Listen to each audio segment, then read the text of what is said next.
apa yang ditunjukkan oleh Rasulullah SAW. Tapi saya tak nak jawab soalan tu. Saya nak jawab dengan cara yang sedikit berbeza, iaitu ataupun kerana saya merasakan adab-adab Rasulullah SAW dalam melaksanakan puasa ataupun qiyamul lail mungkin telah pun dihuraikan oleh ramai ustaz-ustaz. Saya rasa di sini mungkin ada forum di ambang Ramadan dan sebagainya. Jadi cara Rasulullah melaksanakan puasa mungkin telah pun sampai kepada tuan-tuan dan puan-puan.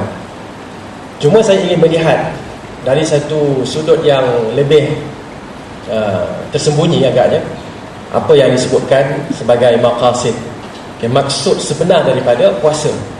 Apakah sebenarnya yang kita inginkan ataupun yang diinginkan daripada kita umat Islam melalui pensyariatan puasa dalam bulan Ramadan?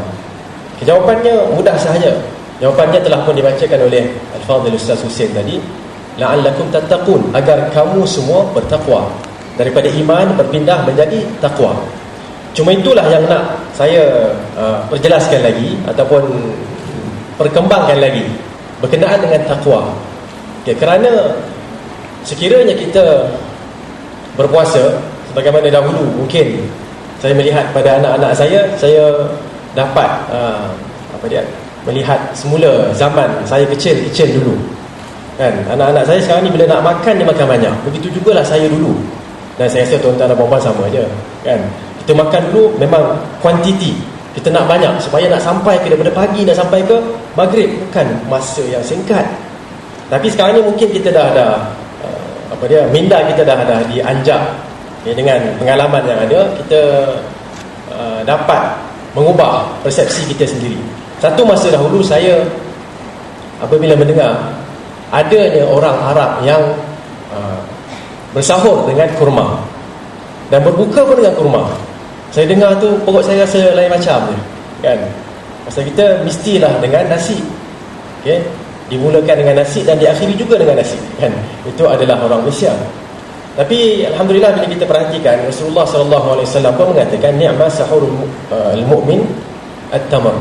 Sebaik-baik sahur orang yang beriman adalah kurma.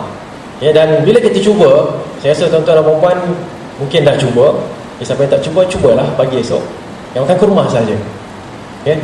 Boleh insya-Allah. Cari kurma yang sedap-sedap tu, jangan cari kurma yang macam asam Jawa tu kan. Cari kurma yang sedap-sedap Tunisia ataupun Algeria ataupun mungkin dari Arab Saudi. Cuba makan 9. Okay, disusuli dengan susu agaknya kan. Dan kalau rasa tak cukup juga, penuhkanlah dengan air kosong.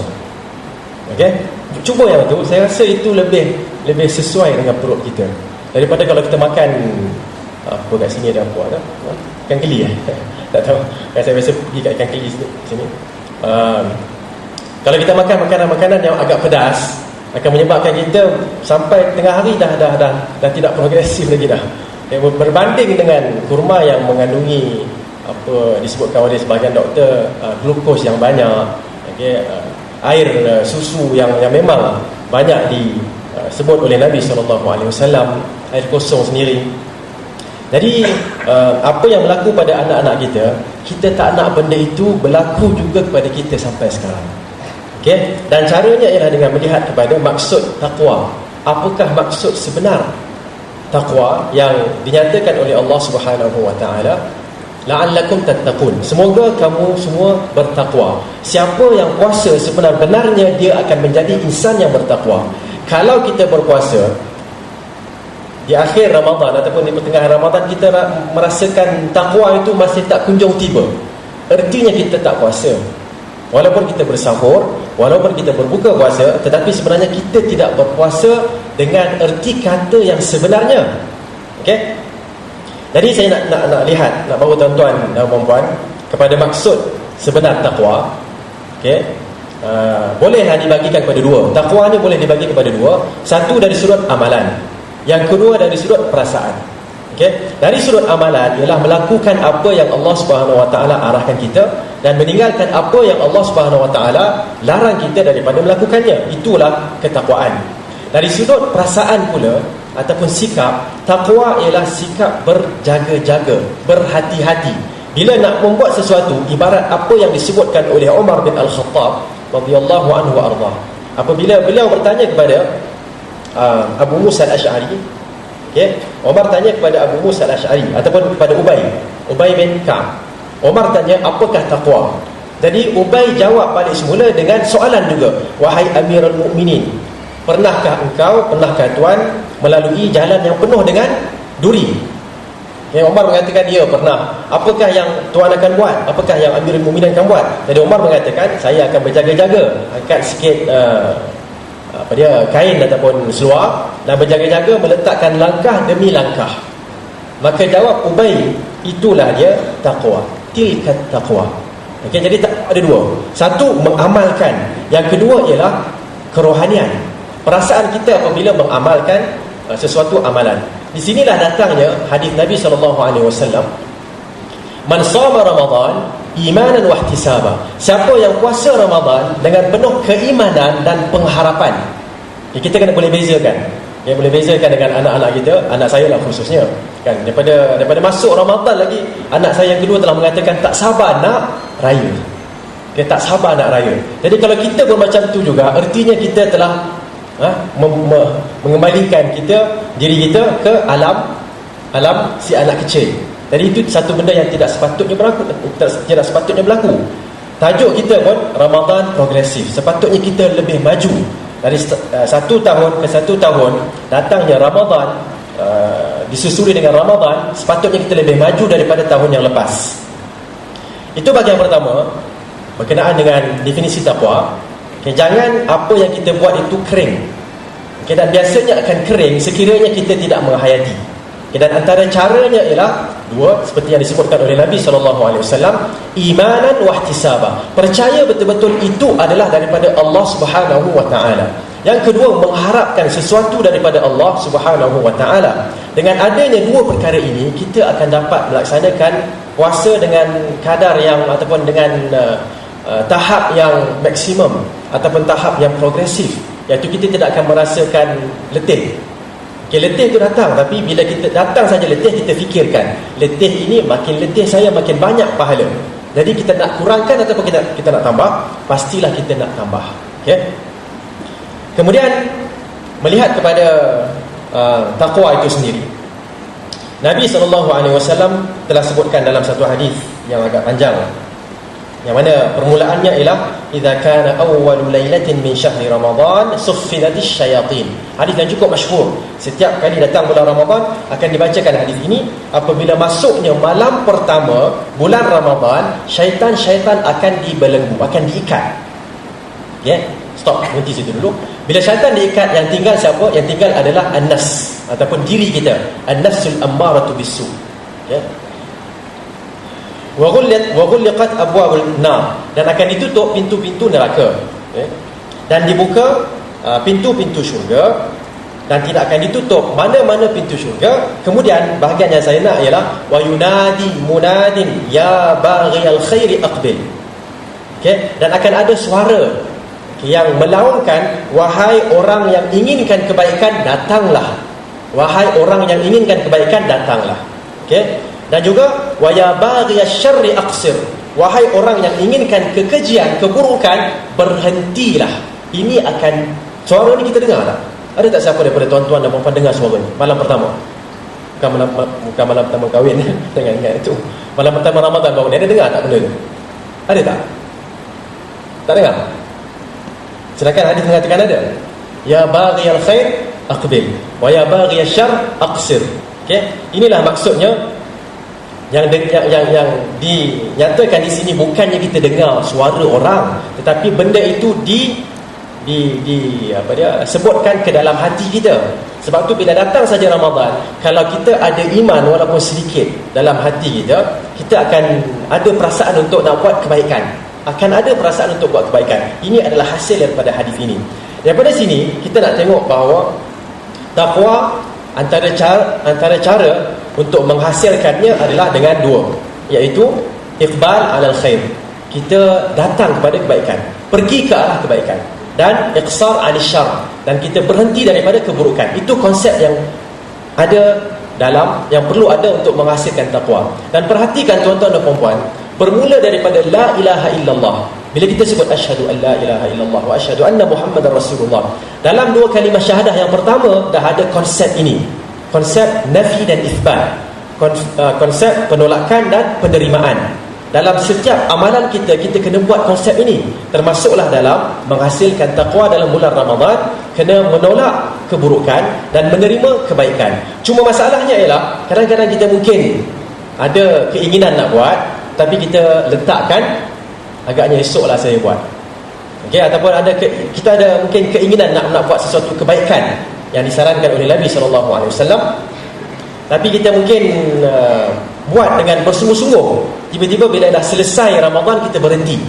Dengan itu saya nak menyatakan 4 kaedah ataupun 4 konsep yang perlu ada dalam usaha kita untuk iqbal dan iqsar tadi.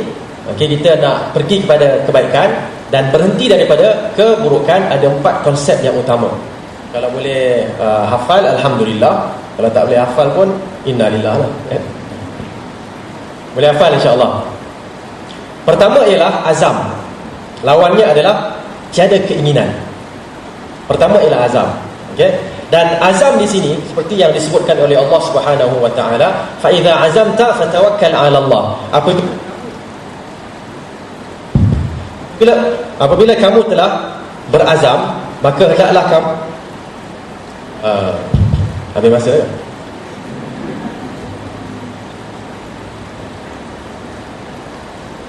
Okey. Fa idza azamta fatawakkal 'ala Allah, innallaha yuhibbul mutawakkilin. Ali Imran 159. Apabila kamu telah bertawakal, maka hendaklah engkau apabila kamu telah berazam, maka bertawakkallah. Okey? Dah azam, kita dah letak satu perkara kita nak buat, kena tawakal. Tawakal ertinya ialah berusaha melakukannya dan menyerahkan kepada Allah Subhanahu wa taala. Tawakal bukan maksudnya kita menyerah kepada Allah Subhanahu wa taala tanpa melakukan perkara itu. Okey? Jadi azam perlu disusuli dengan usaha. Itu yang pertama. Kena ada keazaman yang tinggi, dan keazaman yang tinggi akan menghasilkan amalan. Lawannya ialah tidak ada keinginan.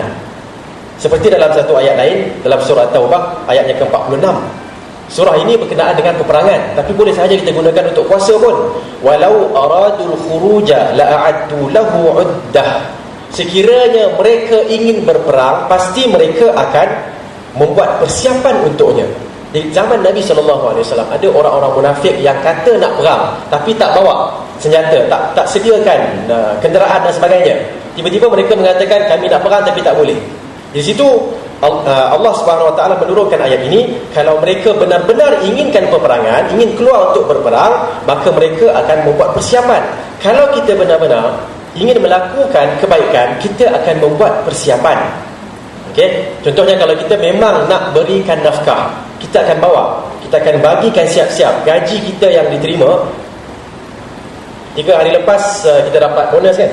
Okay, bonus tu pergi ke mana? Kan, bagilah sikit. Bahagian perlulah diberikan kepada fakir miskin dan sebagainya, orang yang memerlukan. Okay, letak awal-awal lagi. Keazaman kalau ada, kita akan letak awal-awal lagi bahawa bahagian ini adalah untuk orang yang memerlukan. Tapi kalau keazaman tak berapa ada, niat tak berapa ada, apa akan jadi? Saya nak buat tapi tak apalah, tengok dulu. Okay? Dan itulah yang mungkin merupakan antara masalah yang kita hadapi. Yang kedua, konsep yang kedua adalah musara'ah. Al-musara'ah iaitu bersegera dan tidak melewat-lewatkan. Wasari'u ila maghfiratin min rabbikum. Dan bersegeralah kamu dalam mengerjakan amalan-amalan yang akan menjamin keampunan daripada Tuhan kamu. Okey, kalau kita nampak apa sahaja kebaikan yang kita nak buat, macam kita sebut antara amalan yang baik adalah sedekah di bulan Ramadan. Okey, khususnya untuk iftar, bukannya untuk moreh. Okey, untuk iftar. Kita kadang-kadang kita silap sikit kan. Kita nak sedekah untuk apa? Untuk moreh, lebih moreh itu, tapi sebenarnya yang lebih utama adalah untuk iftar. Dan biasanya kalau kita perhatikan, mengikut apa yang disebutkan oleh Ustaz Hussein tadi, untuk iftar tak perlu banyak, tapi untuk moreh rasanya perlu banyak kot, kan? Jadi sebenarnya untuk iftar adalah peluang untuk kita bagi sikit dan banyak boleh memanfaatkan. Seorang makan 3 biji kurma dengan air jus ataupun air kosong, dah dapat pahala iftar. Tapi kalau untuk moreh, dia pahala makan biasa sahaja, okeylah, dapatlah juga, tapi tidak seperti iftar.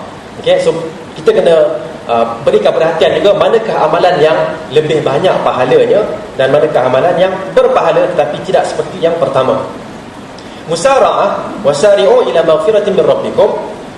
Allah Subhanahu wa taala mengarahkan kita nak buat kebaikan terus, jangan ditanggung. Kalau kita rasa nak beri nasihat terus.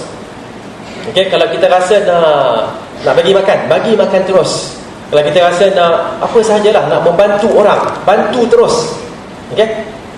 Dan jangan kita jadi seperti sebahagian manusia yang seperti yang disebutkan dalam surah An-Nisa ayat yang ke-72, wa inna minkum laman la yubatti'an. Dan sesungguhnya ada di antara kamu orang-orang yang sengaja memberat-beratkan dirinya dan juga orang lain daripada melakukan kebaikan. Ya, bila nak baca Quran je, tak apalah, sekejap lagi lepas zuhur lah. Sampai lepas zuhur, tak apalah, lepas asar pula Ustaz. Kan? Lepas asar pula, tak apalah, lepas buka puasa. Lepas buka puasa, lepas moreh tidur kan. Ya? Akhirnya lepas Ramadan dia baru nak baca. Ya, jadi pahala itu telah pun hilang daripada dia. Dan yang ketiga, konsep yang ketiga adalah al-istita'ah, berekonomi. Okay? Dalam melaksanakan kebaikan, kita kena berikan perhatian. Jangan kita buat melebihi apa yang kita mampu. Okay? Tapi kita kena bezakan antara kemampuan dan kemampuan. Kemampuan yang dinyatakan dalam Al-Quran, fattaqullaha mastata'tum, bertakwalah kepada Allah. Nampak? Kita nak bertakwa kan? Berdasarkan sedaya upaya kamu. Sedaya upaya di sini bukan apa yang difahami oleh kebanyakan orang Melayu khususnya, iaitu sedaya upaya maknanya yang paling rendah. Kan? Buat ala kadar. Sedaya upaya diterjemahkan bahasa lain untuk sedaya upaya adalah ala kadar. Tetapi sebaliknya, mastata'tum adalah yang terbaik yang boleh kamu buat. Itu yang sebenarnya. Okay? Dan itulah yang dilakukan, ditunjukkan oleh Nabi SAW bila berqiyamul lail ataupun bertarawih. Nabi SAW sepanjang tahun dilakukan, itu yang pertama. Kemudian bila sampai bulan Ramadan akan dipergiatkan lagi sampai bengkak-bengkak kakinya. Tapi kita mungkin tidak sampai ke tahap itu, jauh daripada itu, dan kita membaca dengan bacaan yang pendek-pendek. Okay? Tujuannya untuk cepat habis. Jadi perhatikan bagaimana sepatutnya kita buat yang paling banyak kita boleh buat, dan bukan yang paling kurang kita boleh buat. Dan kita juga perlu beri perhatian, jangan melampaui batas. Pada masa yang sama, jangan melampaui batas. Kalau kita boleh contohnya sembahyang 2 jam, sembahyang 2 jam. Jangan sembahyang sampai 3-4 jam. Okay, kerana kalau kita dah sembahyang 3-4 jam, akan menyebabkan kita keesokan harinya putus. Kita tak mampu untuk meneruskan. Tapi kalau kita boleh buat 2 jam, Alhamdulillah, sejam berterusan, setiap malam berterusan. Masuk bulan Ramadan, panjangkan sikit lagi, sejam setengah, 2 jam, bacaannya pun dipanjangkan. Okay? Inna dina yusrun wa la yushadda dina ahadun illa ghalabah. Sesungguhnya agama ini adalah mudah. Tidak seorang pun yang keterlaluan dalam melakukan agama, kecuali agama akan mengalahkannya. Kita tak mampu. 2 kali ni kena berhenti. Kita tak, Allahu Akbar. Boleh? Kita tak mampu untuk mengatasi agama. Banyak amalan dalam agama, tetapi apa yang kita boleh buat adalah buat yang sebaik mungkin, tapi jangan melampaui batas. Terakhir, konsep yang terakhir ialah mudawamah, berterusan, dan tidak isti'jal. Mudawamah artinya seperti yang disebutkan dalam hadis Nabi SAW, ahabbul a'mali ila Allah adwamuha wa in qall, ma dama wa in qall. Sebaik-baik amalan di sisi Allah Subhanahu wa taala adalah apa yang berterusan walaupun sedikit. Kita telah pun mengetahui bahawa Ramadan adalah madrasah. Ramadan adalah satu institut untuk kita mendidik diri kita. Dan pendidikan ini diberikan dalam keadaan syaitan dibelenggu, syaitan diikat. Jadi pendidikan yang kita hadapi ini ataupun yang kita laksanakan ini, hendaklah kita ambil perhatian. Lepas Ramadan nanti diteruskan mungkin dengan kadar yang rendah sedikit, tapi perlulah dilakukan secara berterusan. Dan jangan kita buat seperti orang yang berdoa. Dalam hadis Nabi SAW, la yazalu yustajabu lil 'abdi ma lam yad'u bi ithmin aw qati'ati rahim ma lam yasta'jil. Akan sentiasa dimustajabkan untuk orang yang berdoa selagi mana dia tidak berdoa untuk perkara yang berdosa ataupun untuk memutuskan silaturahim, dan selagi mana dia tidak tergopoh gapah, isti'jal. Apabila ditanya kepada Nabi SAW, apakah maksud isti'jal?